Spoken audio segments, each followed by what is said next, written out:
Hi there, I'm Michael Coleman and I'm just at Guano Point at the Grand Canyon in Arizona, America. Absolutely astounding. And we're about 4,000 feet above the Colorado River, which is right at the bottom. Absolutely phenomenal. This is where I am. And I'm just going to walk around a tiny bit for another spectacular view. Over here.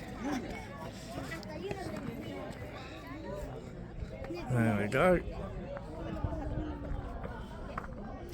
And here you can see the Colorado River as well.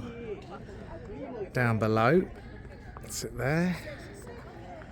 And also down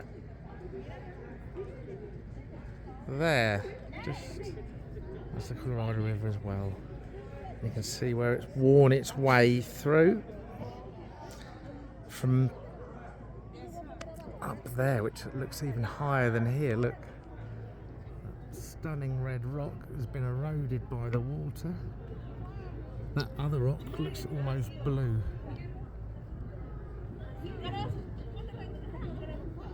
Beautiful colours, stunning. Absolutely stunning. And I hope you like that. If you did, please do like and subscribe. It's very much appreciated. And one just quick flash past. There we go. Lovely. Oh look, there's some cacti. A lot of Joshua trees around here. They seem to do well, but yep, that there you go. A few cacti. And a tree. This tree's doing quite well there.